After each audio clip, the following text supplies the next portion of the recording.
So guys आपका एक बारी फिर से स्वागत है हमारी डेली रेसलिंग एपिसोड नंबर 958 पर। और आज तो चीजें जरा शुरू कर ली जाएंगी the prize fighter Kevin Owen से, क्योंकि बैड ब्लड के एंड होने के बाद केविन ओवेंस कोडी रोड से बात करने आए थे एंड जल्दी ही उनकी बातें एक आर्ग्यूमेंट्स में बदल गई, जिसके बाद उन दोनों के बीच में जम के हाथापाई हुई एंड फाइनली अब हम कह सकते हैं कि आजकल करते करते ना बोलते बोलते केविन ओवेंस एक बारी फिर से हील बन चुके हैं। उनका आउटबर्स्ट फाइनली हो चुका है, लेकिन सवाल तो ये उठ जाता है ना कि आजकल में उन्होंने ऐसे किया ही क्यों? भाई क्या जरूरत पड़ गई इस चीज की? सिंपली भी तो किया जा सकता था। तो देखो यार, बात कुछ ऐसी है कि अब क्योंकि जिम यूसो वापस आ चुके हैं एंड द फाइनल बॉस भी वापस आ चुके हैं, तो एक तरफ से रोमन को पूरी तरीके से बैकअप मिल चुका है। तो डब्ल्यूडब्ल्यूई चाहती होगी कि क्यों ना कोडी रोड्स को ब्लड लाइन से अलग ही कर दिया जाए, इसलिए अब वो कुछ टाइम तक केविन ओवेंस के पीछे ही भागते रहेंगे। रोमन अपना अलग सीन देख लेंगे ब्लड लाइन के साथ, कोडी अपना अलग ऑपरेट करेंगे एंड इसी वजह से केविन ओवेंस अब पूरी तरीके से हील बन चुके हैं और हील बनने का फैसला ले लिया, जिसका इमीडिएटली असर आपको अगले फ्राइडे नाइट स्मैकडाउन से दिखने भी लगेगा। तो जिसको भी ऐसा लग रहा था ना कि केविन ने कोडी को क्यों मारा, I think you have been answered. बाकी अगर चैनल पर नए हो तो चैनल को अभी लाइक एंड सब्सक्राइब कर दो और वीडियो को एंड तक पूरा देखना है आपने। एंड नाउ आप देख रहे हैं रेसलमैनिक्स एंड सब्सक्राइब करना तो बनता है। वेल अब बैड ब्लड की बात चली रही है, तो according to the sources bad blood 2024 WWE के लिए एक बहुत बड़ा गेटवे बनकर आया है। यहाँ से डब्ल्यूडब्ल्यूई ने बहुत सारा प्रॉफिट एंड पैसा छाप दिया है और जो प्रॉफिट है ना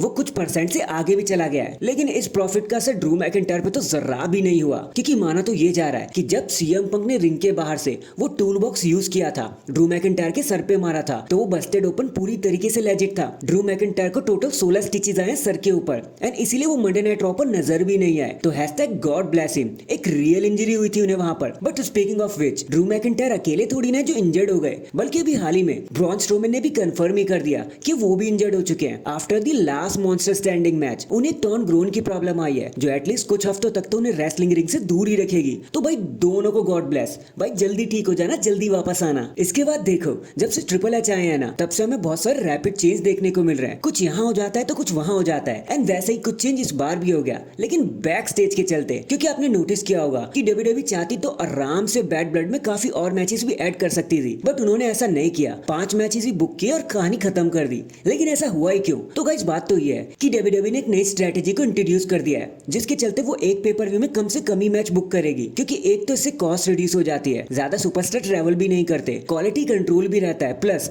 मैचेस की ड्यूरेशन भी बढ़ाई जा सकती है। इसके अलावा हमें देखा था कि कैसे legend and third party promotions किए भी जा रहे थे, जो इसी शॉर्ट मैच कार्ड स्ट्रेटेजी का पार्ट थे। अब ये चीजें तो देखो आपको कितनी पसंद आई कितनी नहीं, वो आप मुझे कमेंट करके बता देना कि आपको एक भरा मैच कार्ड पसंद है या फिर 2-4 मैच हो लेकिन क्वालिटी वाले हो, वो आप मुझे जरूर बता देना। इसके बाद अगर आपने बैड ब्लड को ध्यान से देखा होगा, फिन बैलर की एंट्रेंस को ध्यान से देखा होगा, तो आपने नोटिस किया होगा कि उनके मास्क पर 2 आंसू के साइन बने थे। तो आखिर इसका मतलब ही क्या था? तो देखो अभी हाल ही में खुद फिन बैलर ने एक पोस्ट करते हुए इसके बारे में डिटेल बता दी। उन्होंने कहा कि देखो वो 2 टीयर्स जो थे ना लेफ्ट राइट में, वो डेमियन एंड रिया को डिनोट कर रहे थे कि कैसे उन्होंने फिन बैलर को धोखा दे दिया, एंड वो बीच में जो व्हाइट लाइन है लंबी सी, वो ये डिनोट करती है कि उन दोनों ने अब लाइन क्रॉस कर दी है, जिसके चलते अब हम वापस नहीं मिल सकते। एंड इसीलिए फिन बैलर ने उस मास्क को पहना। I mean wow the Prince, आपने तो कमाल कर दिया, दिल पर ही ले लिया। वैसे nice explanation. In the end जब the final boss the Rock ने रिटर्न किया, तो आपने नोटिस किया होगा कि कैसे हल्ला मच गया था। उन्होंने कुछ कहा तो नहीं, बट अचानक से 3 काउंट किया और फिंगर्स का इशारा दिया। और नोटिस करने वाली बात ये भी थी कि ये चीज उन्होंने तब करी जब उनका थीम सॉन्ग स्टॉप हो गया था। तो एक्चुअली में उसका रियल मतलब ये है,